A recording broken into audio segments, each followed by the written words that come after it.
Concepção de artes, linguagens artísticas, arte na pré-história, arte grega, arte egípcia, leitura de imagem, arte medieval, tem a revisão geral, depois a avaliação, tem a revisão geral, depois a avaliação. Arte é tão legal, arte é tão legal, você vê diferente o que parece igual. Arte é tão legal, arte é tão legal, você vê diferente o que parece igual.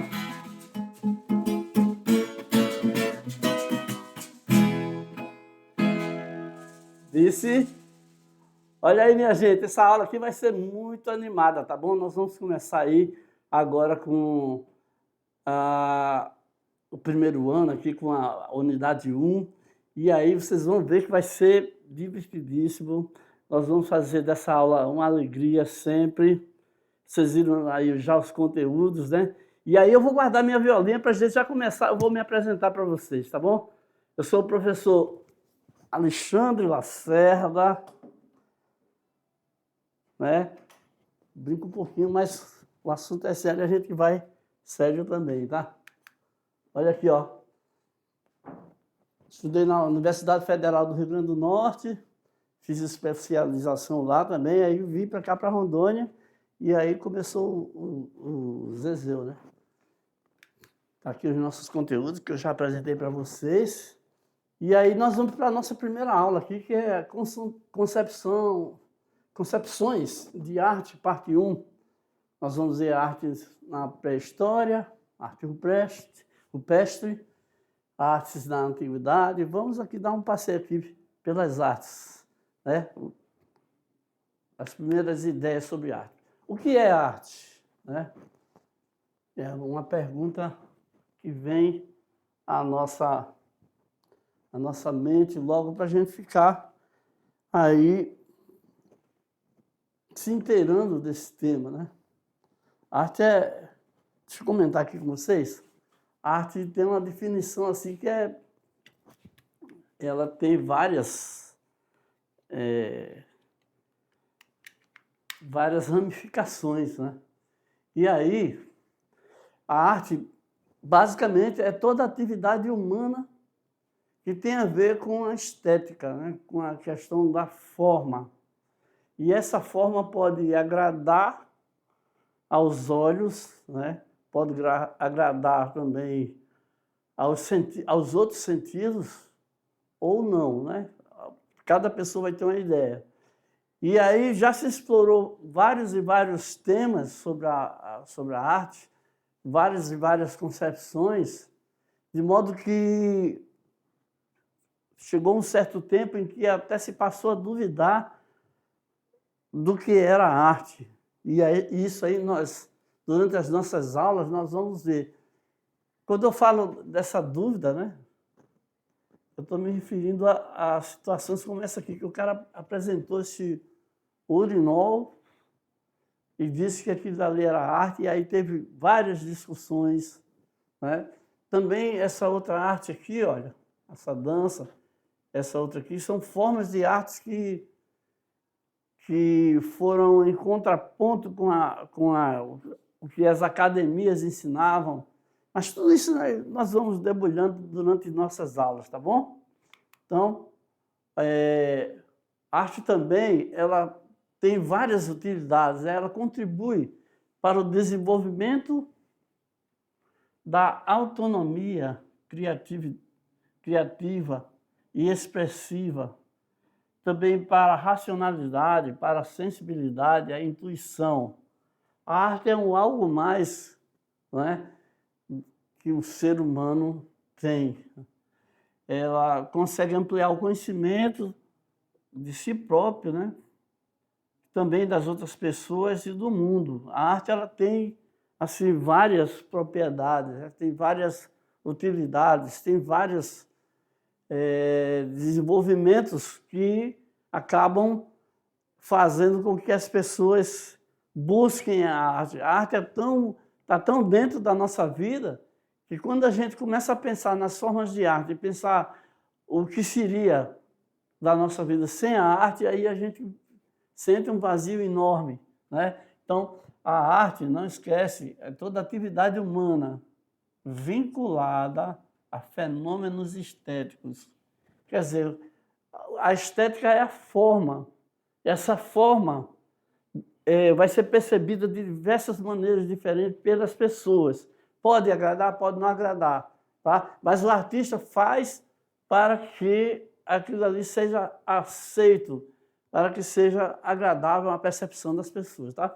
Então, os artistas, olha, a partir de sua própria história de vida, de sua percepção, a sua emoção e as suas ideias, ele vai colocando a sua verdade no mundo, né? Quanto mais verdadeiro o artista é com sua arte, com sua obra, mais ele passa credibilidade para as pessoas, ele tem aceitação, tá bom? Então, seguindo aqui, olha, ainda sobre a arte, ó, por meio da arte é possível observar o mundo, ter uma crítica sobre o mundo, analisar a política. Tem músicas que tem apresentações, tem até peças de teatro que fazem críticas ao que está havendo na política e na sociedade, né? E as transformações de cada época. Então, o mundo se transforma sempre e, com isso aí, a sociedade se move e os artistas buscam novas formas de arte e é assim que o mundo gira. Bom, a gente deu uma geral sobre a arte, né? Aí vamos lá para os primórdios, lá para o início de tudo, quando a gente vai começar aqui com a arte rupestre. A arte rupestre não existia ainda nem escrita, né? Então, a gente debulha aqui primeiro com essa palavrinha aqui, que é a palavra rupestre, que vem de rupes. A palavra rupes significa rocha, né? Então, é uma arte que era apresentada, colocada nas rochas.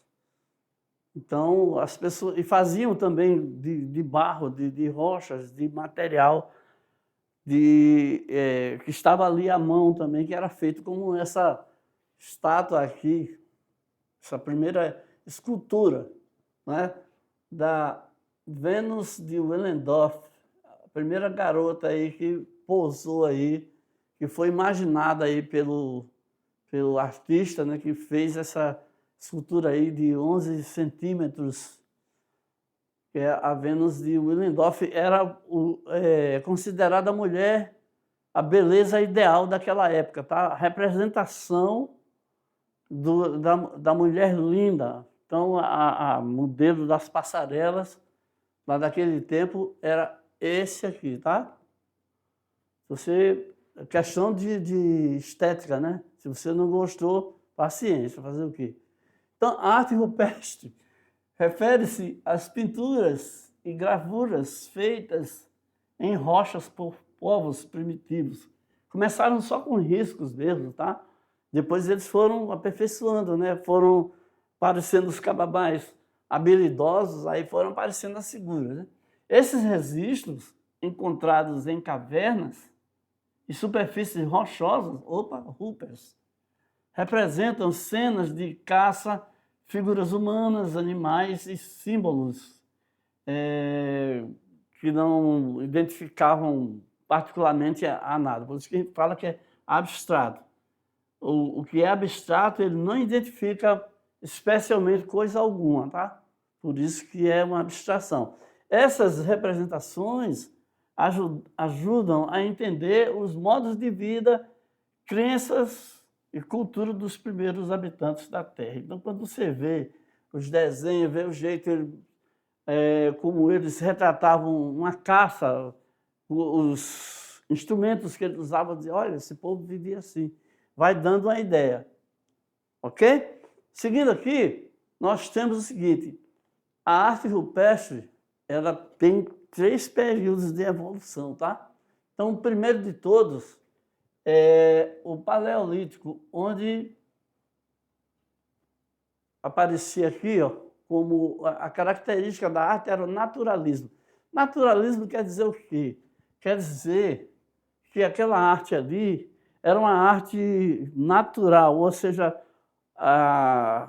as pessoas procuravam desenhar as coisas que eles estavam vendo, do jeito que estava vendo. Procurava fazer um cavalo perfeito, com todas as características do cavalo, ou um boi, um bisonte, né, que é o boi daquela época, fazia exatamente como ele era. Se fosse desenhar uma pessoa, então, procurava fazer assim o máximo possível de acordo com a imaginação, com o jeito de desenhar daquele tempo, né? Então, esses traços eram feitos nas paredes das cavernas, tá? Como essa brincadeirinha aqui, ó, mãos em negativo, por exemplo, né? O cara colocava a tinta lá e colocava a mão, ficava a marca da mão. Então, era uma das primeiras manifestações. Então, o naturalismo, tá? Tudo que se refere a natural, fala de natural em pintura, em gravura, quer dizer isso aí, representa os seres do modo como eles aparentam, né? Como uma pessoa percebe ele visualmente. Tá? Estamos vendo aqui alguns instrumentos também usados. Aí logo em seguida, com assim 10 mil, 40 mil anos depois, né? Aí eles vão aperfeiçoando. Aí já tem uma vivência maior com a pedra, né? Aí já conseguiram fazer esses instrumentos aqui, alta sofisticação tecnológica, né? Olha aí, ó. Pensando naqueles tempos, né? Então, o Neolítico é a nova pedra, quer dizer, um novo estilo de instrumentos, de material, de cortar. Antigamente, no Paleolítico, uma lasca de pedra o cara aproveitava para cortar uma caça, um peixe, sei lá, alguma coisa que eles pegavam lá. E para fazer várias e várias outras coisas, né? Aí vem o Neolítico, onde já está tudo mais avançado. Então, eles colocavam registros da vida cotidiana e as suas transformações e melhorias. Então, eles conseguiram fazer vasos de pedra, panelas de pedra, utensílios de pedra, facas, objetos cortantes, para caçar, para pescar também. Aí já começam a descobrir a coisa de plantar, né? Plantar verduras, desculpa, plantar sementes, e aí vão transformando o modo de vida. Aí vem um avanço danado, que é esse aqui, ó, da tecelagem. Começar a fazer redes, começar a fazer até roupas, e do fogo com a cerâmica, né? O fogo para a cerâmica, porque aí começa a descobrir que aquecendo o material já dá para fazer vários tipos de objetos que vão melhorando a sua vida. E até moradias também, né? Tudo isso por conta do domínio do fogo. O domínio do fogo traz tudo isso aí. Tá? Aí, avançando mais ainda, descobre um novo material, que é o metal. Então, o novo material vai ser usado para dar forma e beleza, para ser feito assim, um sem número de coisas. A vida vai ganhando transformação, facilidades com essa tecnologia. Muito embora a gente ache que hoje, meu Deus, a gente acha que hoje a gente está muito além, né? Então, acho que aquilo ali não é nada, mas cada invençãozinha dessa aí impulsionou bastante a vida na época da arte rupestre, né? Com o Paleolítico e o Neolítico. E aí a gente avança para uma civilização muito mais avançada, né? Que é a civilização egípcia. Então, uma arte na antiguidade. Já é um período mais à frente do período aí dos líticos, das pedras, né? Então, o estilo egípcio incorporou uma série de leis bastante rigorosas para as suas artes. Então, já faziam estátuas, já pintavam com muito mais, já contavam história através de figuras, né? Então, as estátuas egípcias sentadas deveriam ter as mãos no joelho. O artista ele tinha que fazer desse jeito aí, senão o bicho pegava, né? Tinha açoite, tinha um monte de castigo aí. Aí o homem era sempre pintado com a pele mais escura do que a pele das mulheres, tá? A aparência de cada deus egípcio tinha que ter a cabeça de animal, chacal ou falcão. Tinha que ser um bicho poderoso, tá? Então vamos vendo aí, olha aqui essa ilustração para mostrar para vocês já, olha, a figura aí de joelhos, né? Mas era um deus, né? Um falcão aí com a cabeça já. Nós vamos avançar aqui para a gente ver isso. E esse material onde está desenhado isso aí é o famoso papiro, que é o papel antigo, o papel da antiguidade, tá? Essa pintura aqui foi achada em Deir el-Bahari, que é um complexo de sepulturas de templos e templos mortuários em Luxor, no Egito. As cavernas, os arqueologistas, né, foram descobrindo. Então, olha só, a arte era uma arte dedicada à vida após a morte. E na arquitetura, eles desenvolveram túmulos para colocar objetos junto aos mortos. As pirâmides são túmulos também que antigamente eram mastabas, né? Era um túmulo sem ter aquele cume da pirâmide. Então ele era mais assim, mais achatado, né? Aí depois aí começa a crescer, começa a ter essa outra forma aí. Então são as famosas pirâmides altíssimas que a gente vai falar já já sobre elas, tá? E cada figura, cada desenho tinha que obedecer a um padrão que era a lei da frontalidade, né? A coisa frontal, o corpo de fronte, né? o peito e tal, e a cabeça de lado, com as pernas também. Tinha toda uma regra, tinha todo... Porque o artista, ele não era esse artista como a gente pensa hoje em dia, que é uma pessoa que aparece, que mostra a sua arte. O artista fulano de tal, aí tem um destaque para ele. Nada disso. O cara fazia os trabalhos para serviço do império, né? Então, era bem por aí. Ok? Então, vamos avançar um pouco mais para a gente chegar aqui na arte grega. Vamos ver um pouquinho de cada um aí, tá? A arte na Grécia era a busca pelo belo, né? Então, tinha um período arcaico, que é o mais antigo, e tem o clássico, né? No período arcaico, a igualdade entre os lados, a simetria, tinha que acontecer na escultura. E aí eles faziam grandes figuras masculinas, né, de jovens, que essa palavrinha aqui é o jovem, né? É o jovem mancebo, o jovem masculino, o boy é chamado de couros, é conhecido como couros. E nessa figura aí, ela estava numa posição que não demonstrava nenhum tipo de movimento. Se a pessoa estava andando, correndo e tal, não passava essa ideia, tá? Então, no período arcaico, tinha essa característica de ter ausência do movimento. Aí veio o período clássico, né? Que é a Idade de Ouro, onde eles atingiram o máximo, né? Da sociedade grega, onde podemos perceber o esplendor da cultura helênica. Helênica é porque os gregos, a sociedade grega era chamada também de helênica, que vem de Hélade, que é o nome de uma das ilhas que dominava a sociedade grega na época, né? Então, eles substituem o mármore pelo bronze.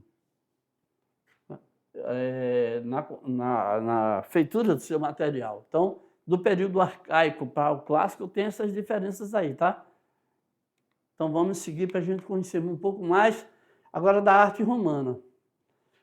A arte romana, porque os romanos começaram a dominar o mundo, E aí, mas eles pegaram as influências dos gregos e dos etruscos, né? Dos gregos, na sua época helenística, assim, o ideal de beleza, a simetria, e da arte etrusca, a preocupação com a realidade vivida ou vívida, e os arcos, né? O arco etrusco é uma influência grande, e também o mosaico, né? Que decorava os municípios os edifícios de Pompeia. Aí o Arco do Triunfo, que a gente está vendo aí, que foi concebido especialmente para celebrar as vitórias romanas nas batalhas. Bom, a gente vê esse aqui, exatamente o que eu estava falando, né? O Arco Constantino. Outra maravilha do ponto de vista da arquitetura, né? Que a nossa professora de Educação Física teve lá e arrasou, né? Mandou várias fotos, né? Esteve lá pela arquitetura, é o Coliseu de Roma. O Coliseu é uma espécie de estádio de futebol, não é de futebol, como a gente chama de futebol hoje, mas era um estádio para espetáculos, né? Altamente sofisticado aí, mas tinha essa característica aqui, ó. Lá o show era o seguinte, era lançar pessoas aos leões, principalmente quando estavam perseguindo os cristãos. Ah, tu acredita em Cristo? Então, peraí, aí vamos ver se tu acredita mesmo. Aí jogava pessoas aos leões. E o pessoal entrava no Coliseu, para morrer, eles entravam marchando e cantando, saudando César, que era o imperador. O imperador estava lá e eles estavam cantando, ó César, prontos a morrer. Tinha isso, viu, gente? Os caras entravam lá, sabiam que ia morrer, vão saltar os leões para estraçalhar, mas eles iam saudando César. Já pensou isso? Ele foi construído por volta de o ano 80 depois de Cristo, né? 80 anos depois de Cristo. Então, as festas e os jogos duravam 100 dias. E aí, enquanto funcionou, morreram 9.000 animais e 2.000 gladiadores, né? Aí encerrou suas atividades em 523 depois de Cristo. Ainda foi muito tempo, né? Foi terrível. É um templo terrível, mas ainda hoje ainda tem algumas partes deles lá. E as pessoas visitam, né? Aí vem aqui a nossa famosa arte didática, né? Que é a arte medieval. O que acontece? A Idade Média é um período que vai de 476 antes de Cristo até 1453 depois de Cristo. Então é um tempo longo, né? Que foi marcado por mudanças significativas no mundo e na arte. E o que acontece, né? Geralmente, principalmente no período mais dominado pela igreja, então a arte era muito usada para ensinamentos religiosos, ensinar religião. Por isso que é assim muito associada à arte didática, à arte medieval, tá? Então, a tradição greco-romana foi substituída pela tradição cristã nas artes. As artes passaram a ter um enfoque totalmente religioso, né? Faziam passagens da vida de Cristo, muitas igrejas, né? Olha aqui essa pintura religiosa aí, ó. De 1308, né? Com esse material aqui, ó, têmpera sobre madeira. Tá vendo os fiéis, as pessoas aí, ó, de joelho, né? E a figura central, eu acho que Maria com Jesus, né? No colo. Então, vamos seguindo aqui, que aí a gente entra com o estilo das catedrais, né? O estilo, todas as características. Olha aqui, o arco etrusco, né? Com a torre aqui pontiaguda, essa porta aqui grande, central também, aqui, ó, em cima também, e as janelas pequeninas, né? Tudo isso aí faz parte do estilo românico que acontece na Alta Idade Média. Olha, na arquitetura é o uso de arcos e abóbadas, né? Infelizmente aqui não tem nenhuma abóbada para a gente mostrar aqui, mas a abóbada é mais ou menos isso aqui, ó. É tipo um chapéu assim, só que feito de, né, com material lá. Então, as paredes grossas e poucas e pequenas janelas, tá? Então, vamos lá. Como essa igreja românica aqui de São Martim de Fromestad, na Espanha, né? Belíssima igreja aí do século XI, existindo ao tempo aí, tá vendo? Tá vendo? Olha aqui, ó, pintura românica no altar da igreja de Santa Maria de Aviar, em Barcelona. E aqui o imperador Justiniano e os cortesões, né? É um trabalho feito em mosaico, tá? São pedrinhas cortadas e unidas lá por cima de um desenho que vai sendo colado. Faz primeiro o desenho, depois cola as pedrinhas lá e aí vai formando as figuras. É um trabalho muito minucioso, né? Tá bom? Aí a figura central da arte bizantina, né? Que é também uma arte que usou e abusou dos mosaicos, né? E é uma arte cristã, totalmente dedicada à religião, né? Surge no período em que o cristianismo passa a ser reconhecido como religião oficial. Tá bom? Então, seguindo aqui, nós temos que os mosaicos foram bastante destacados e sempre retratando o imperador, assim como os profetas. Porque o imperador ele passava aquela imagem de que ele tinha ligação estreita com o divino, ele era também quase divino, entendeu? Então, era isso aí. Aí vem a arte gótica. A principal característica da arte gótica, né, são esses pontiagudíssimos, né? E também, aí vem também isso aqui, ó. Todo o formato da catedral, né, com as suas janelas, com seus arcos, ela diferencia um pouquinho da arte românica, mas tem ali a principal diferença que você vai detectar são esses pontiagudos aí, ok? Então, segurando aqui, nós vamos avançando aqui, ó. A arte gótica foi uma expressão artística da Baixa Idade Média, que é no século XII, e que rendeu até o Renascimento. Ela foi mostrando aí suas características. Aí você vê aí, ó, Maestà, que é uma Madonna, uma dona, uma senhora, com os anjos e profetas, feita aí pelo é de Florença, né, da cidade. Você veja aqui, ó. Viu? A figura religiosa.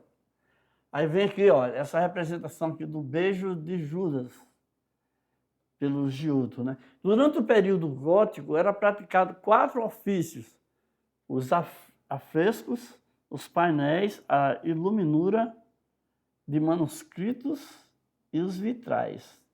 Então, esses 4 tipos de arte aí aparecia muito. Deixa eu falar aqui um pouquinho para vocês sobre os afrescos. Pode me deixar junto com a imagem lá um pouquinho?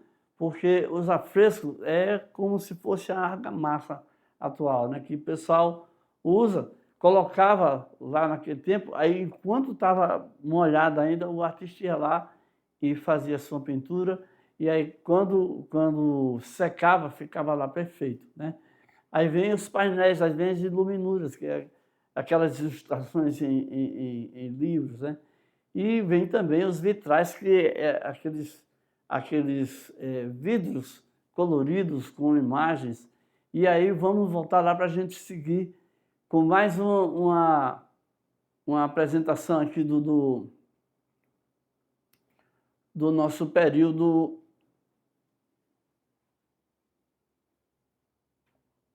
em que, olha só, uma coisa que eu esqueci de falar, que é do Cimabue, né?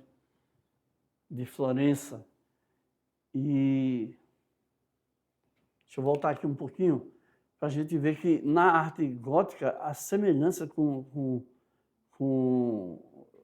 a arte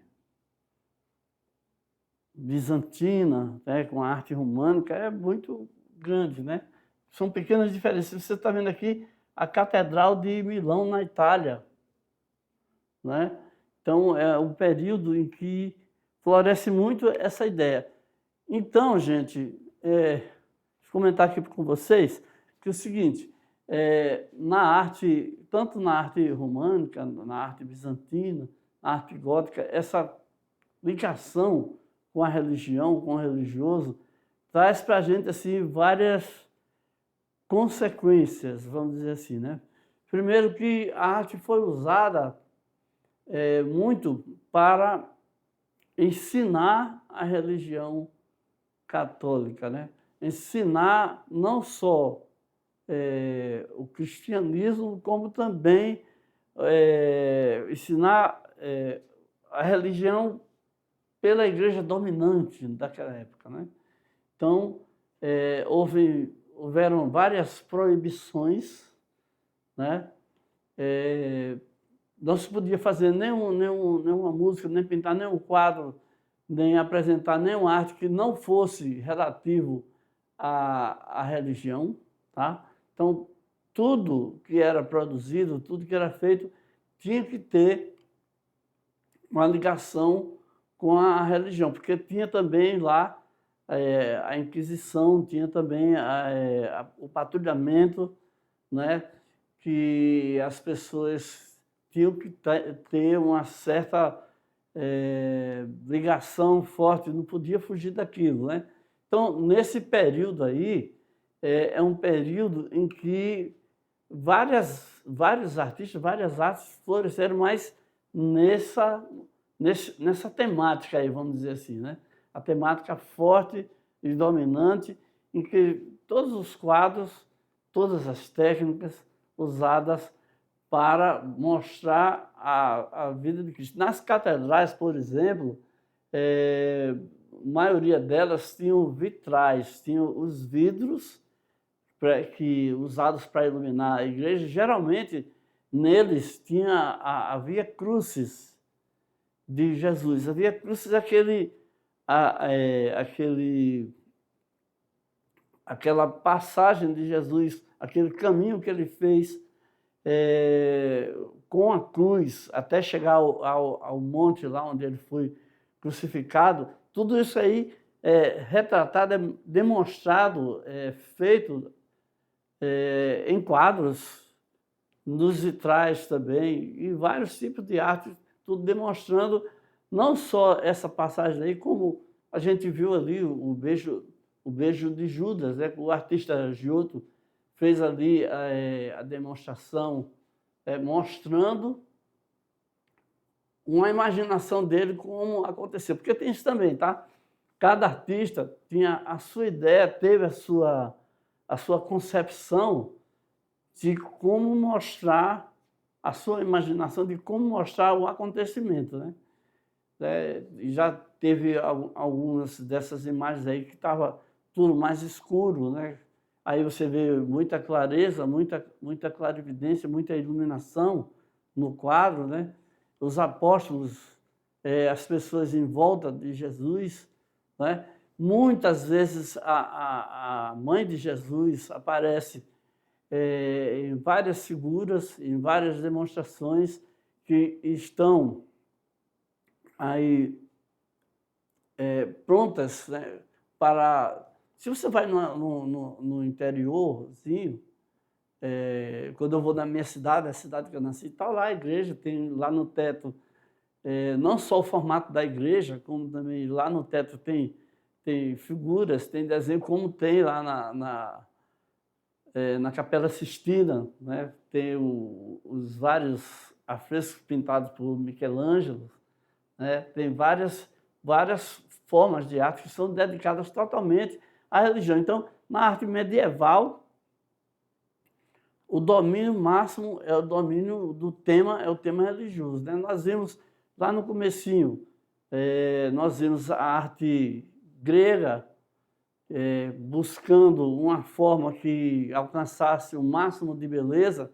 Então, eles acreditavam que era a igualdade dos lados da pessoa, que era considerado e acabando se traduzindo na beleza. Então, a simetria é o que eles colocam como sendo o máximo da beleza, como também a forma do rosto, dos músculos aparecendo. Então, os gregos procuravam, acreditavam estar alcançando o formato da beleza disso aí. Aí vem, através disso aí vem a arte egípcia.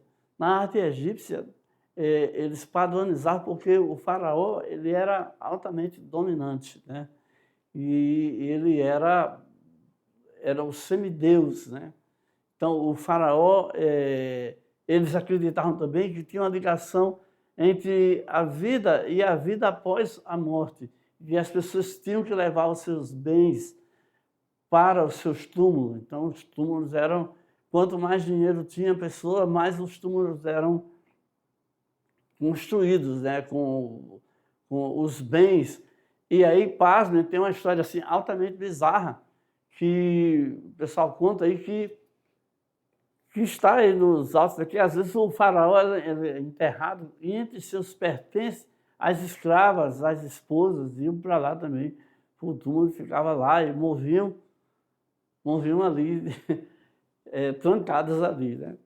Eu não sei até quanto vai de veracidade nessa história, mas isso existe, né? Isso acontece, né?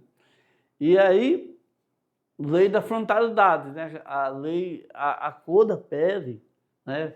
Tinha que ser feita daquele jeito, ela tinha que obedecer exatamente daquele jeito. Porque eles colocavam muito em relevo, em esculturas e em pinturas, eles contavam a vida dos faraós, os feitos, os grandes feitos, né, que aconteciam na civilização. E aí eles padronizavam como a figura devia aparecer. Então, os deuses, né, cabeça de chacal, não é? E aí as cores também, as cores dos homens, da pele do homem e da pele das mulheres, com aquela diferenciação, né? A posição, se tivesse de joelho, a posição, se tivesse em pé. E aí, quando você vai estudar a arte egípcia, você vê demais esse tipo de representação. E ai daquele que não obedecesse à lei da frontalidade. Ainda tem mais uma coisa também sobre o Egito, que é a maravilha da escultura egípcia, que é considerada uma das maravilhas do mundo, que são as pirâmides, que são casas mortuárias, vamos dizer assim, né, que serviam para guardar o corpo, né, com todas as riquezas do faraó. E isso aí os ladrões acabaram descobrindo e acabaram roubando muitas delas, né? Então, gente, chegamos aqui ao final dessa nossa primeira aula aqui, concepções da arte, né? Espero que vocês tenham entendido direitinho aí. A gente deu uma pincelada geral sobre a arte antiga, a arte rupestre, e chegando até na antiguidade, né? E aí, espero que vocês tenham aprendido bastante, e aí a gente se vê já na próxima aula, então. Valeu?